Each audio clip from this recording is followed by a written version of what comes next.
As a bodyguard, who was your best and or worst person that you had to protect, and why? I was a bodyguard for Eminem from spring 2000, right before the Mars Hall Mathers LP was released, up until about fall of 2004, right around when Ong Po was released. I can write a book about it. You never would have guessed Eminem was a celebrity. He was exceedingly humble, somewhat awkward and rarely a dick to people. He treated all of his staff, ranging from sound engineers to those who prepared food at the studio, very kindly and well. He never used his celebrity status to bully or throw contempt towards others, and actually shied away from it. Eminem's younger half-brother Nate, though, was a different story, and used his relationship with Eminem to get him passes everywhere, and into a different girl's pants every night. Also, Eminem was a serious fan of pistols, always carrying one on him, even after his arrests. Oh, and was, at certain times, quite a heavy prescription drug user. You fans were the biggest issue. Eminem could barely go anywhere in concerts, tours and any public appearances, especially around late 2002 when both the Eminem Show and the film 8 Mile were totally dominating popular culture, were the most chaotic experiences I have ever had. I do want to say, it is extremely important to never judge celebrities, or make assumptions about them, or what they do, because they totally can, and many totally do, lose their minds with the exorbitant amount of fame and excess they are exposed to. Worst, Tony Robbins.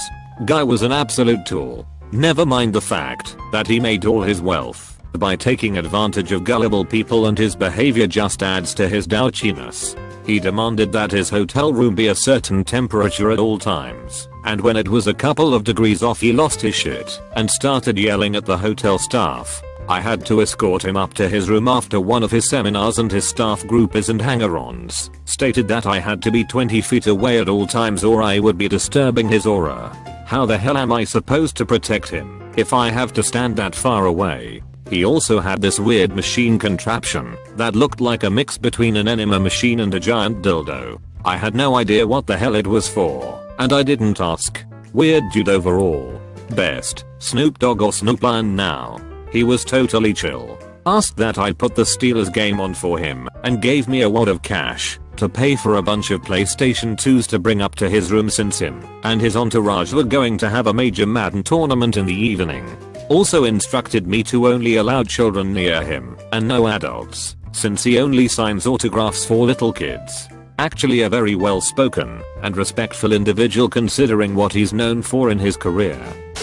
John Cena. When I was younger I worked security. I had to escort John Cena somewhere. I was told not to let any fans near him. A fan saw him and asked for an autograph, which caused more fans to see him. He said it was fine to let them near him and signed an autograph for every single fan. He apologized for making me wait and gave me a Snickers chocolate bar when we got to his dressing room. This was when he was new on the scene and not very popular. I will always remember that about him. When people say he's a nice guy, they are not exaggerating. Just had to escort the company's new CFO around our buildings as he met with different managers. Really nice guy. When it came to lunchtime I stood off in the corner of the conference room. When he noticed it, he told me to sit down with him and have lunch. I politely turned down the offer, but then he jokingly told me he would fire me if I didn't. I sat down next to him, and he asked me about my life. The next week a handwritten thank you note was given to me by my boss. The CFO told my managers what a great job I did. Not really that interesting, but I helped protect Marky Mark and a funky bunch from crazy fans during a show.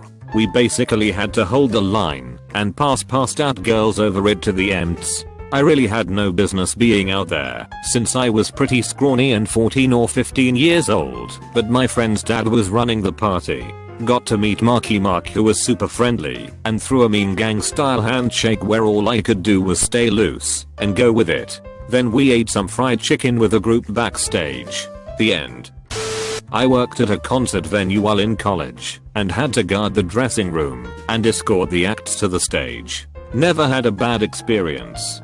Top 2 stories. Ludacris smoked out his entire room, and the only time I have ever been high was from the contact high from standing next to the door.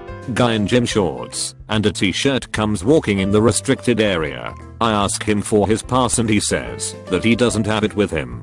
Told him that he couldn't be there and that if he didn't leave I would have to escort him from the building.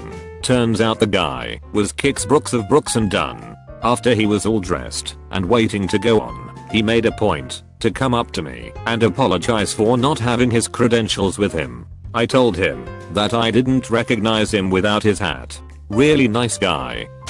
I did security for the MTV Beach House in summer of '02. From another post. Jarul was a dick. Rolling on E. Kicked a par down the stairs of the MTV Beach House in Seaside Heights because he wanted more bottled water.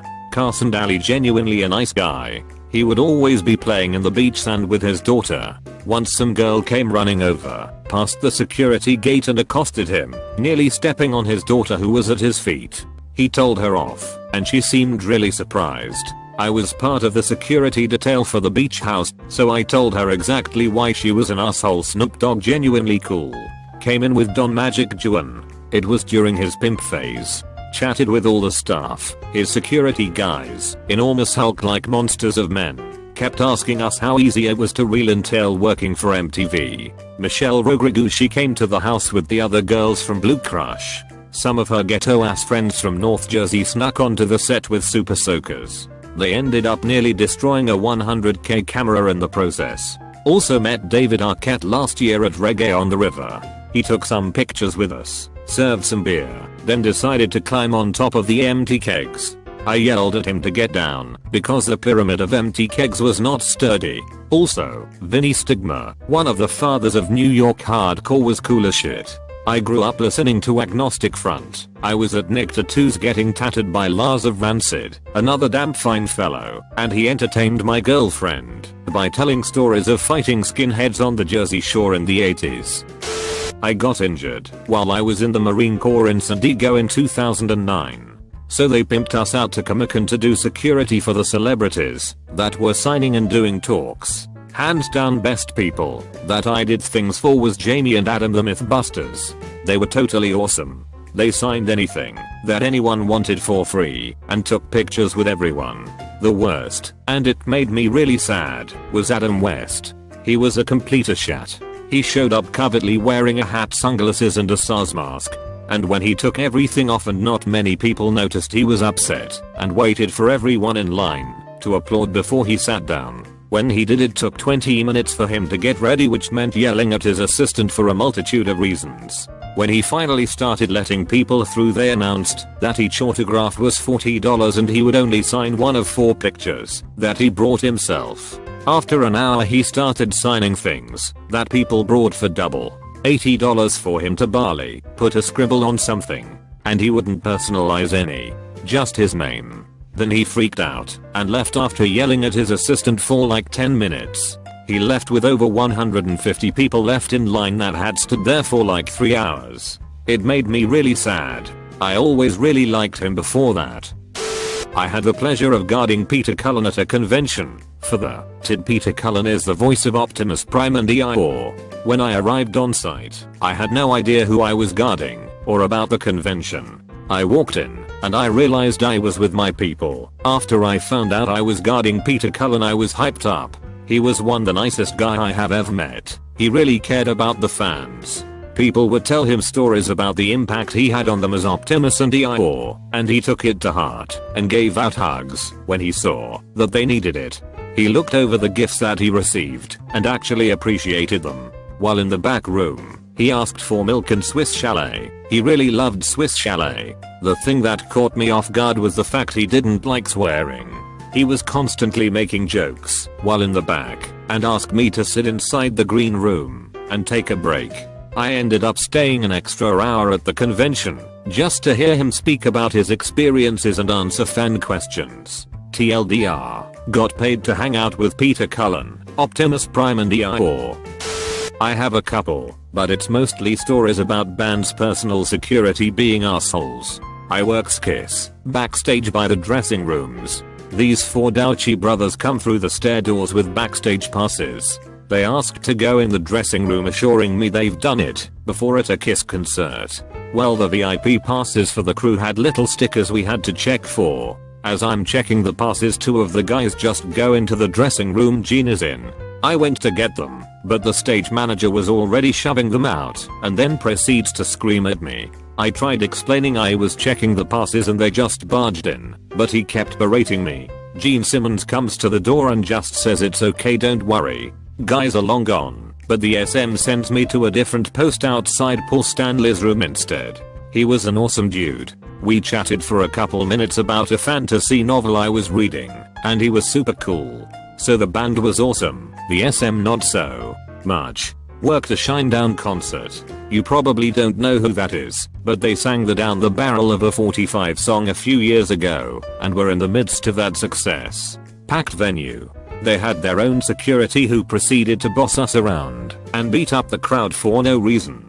Like hop the barrier into a mosh and fight people. During one of these incidents some guards were helping their security back into the pit when some fans saw the opportunity to hop the stage where the hole was. Their security leader, this 6'6" asshole slams one of them to the stage, while out backstage security grabbed the other guy. Then he come in the pit and yells at each and every one of us that better not happen again, even though it was their fault, making our guards create a gap. Also the main singer showed up 10 minutes before the show in his own transport, which we had to part a 5,000 person crowd to get to the stage.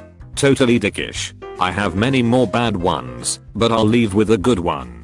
Weezer was awesome. They had full catering backstage that they let the guards enjoy as well. Most of the band was out of dressing rooms before the show and Rivers was kicking a soccer ball around with some of the guards. Super cool guys. Was roped into helping the security guys when a runner on a TV set went shopping with an Oscar-winning actress at the local supermarket. She tried talking to me, and I was just a bit dorky, so she let me do my job until we got back. Very nice though, but happy to be alone for once, I felt. TBH, I was thrilled that she acknowledged me. I saw it as a job, and would have been happy to protect her in silence without that. There were some others, but again, some spoke some words with me. Mostly it's just standing by the next wall. Worst, Adam Lambert. I never met or worked for someone so heartless and rude. I was asked to take care of his private security one night as a favor for his tour manager. He literally came up to me, put his arm on my shoulder, and said, unless you see 1,000 people bothering me, stay the fuck away as possible. I couldn't believe that someone I was asked to protect said that. I did my best to be professional and held every ounce of strength not to kill the guy myself. He purposely made my night a living hell. I used to bodyguard privately, usually for people I knew beforehand. The worst one was this one guy who was known for running his mouth at the wrong people, and on several occasions I had to actually force him away from the group of guys he was running his mouth at. Sometimes being a bodyguard means protecting your employer from himself more than other people. My most humorous bodyguard job was for Shaq. He came into my club, and I was assigned to him. I was 6'5", 230 pounds at the time, and he dwarfed me. It was just funny that he made me look like a child, but it was my job to protect him. Nothing crazy happened. I just had to keep people from trying to walk up and take pictures/harass him all night. The worst person was Chris Brown for obvious reasons. One of my clients is an extremely wealthy lady. She is kind and funny and definitely my favorite client. Doing security for her son's 18-year-old birthday and babysitting about 100 of the richest teenagers in the country was a terrible gig though. The arrogance and cockiness of these kids was on a level that I have never seen before, which is saying a lot, and despite most of them being just 17 or 18 years old, they knew the locations of all the brothels and such. Wow, I actually have something to post for once.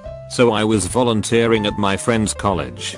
They do this concert event every year. I had nothing better to do. I helped set up, and I got to have front row seats for the comedians. That was cool. Most of the talent wasn't very famous at all, but Frankie Muniz's band, Kingsfoil, was playing there that night. Naturally, I guess, these college girls were really excited to see Frankie. I'm a lesbian, but I guess I could say he is attractive.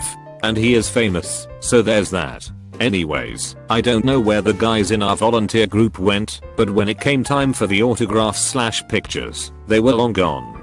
I'm a big lady, very tall, and I've been told intimidating, so when our leader saw the guys were gone, I was told to guard the king's foil both. You'd think it wouldn't be that big of a deal, but I had never done anything like that before. I actually had to shove girls out of the way, which I felt conflicted about doing. Got lots of accidental boot that night. It was really hectic.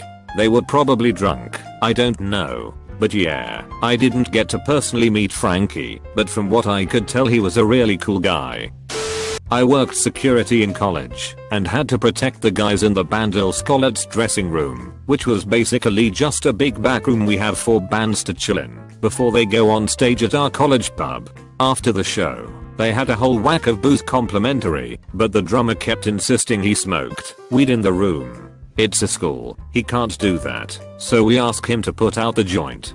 Drummer refused, so my colleague took the joint when he went to pass it and put it out. We politely asked him that if he wants to smoke, he can take it outside, and we leave and come out and watch him to make sure he's okay. Drummer said no, it's fine. Pulled out another joint and sparked it up. My colleague then, losing his temper, grabbed the joint out of his hand and smashed it on the floor with his boot. At this point the drummer gets up and starts throwing shit at both of us. Bottles, cans, chair, anything he could grab. Another security guard called the police, and we tossed him out the back door by his belt and collar. Now that I look back on it, I'm glad they didn't tell the police we threw him out the door like that. Mind you, he was being incredibly violent and was a danger to everyone, including the other members of the band. No charges pressed on either side. We were just happy to get them out of there, and I think the band was happy to get him out of there as well.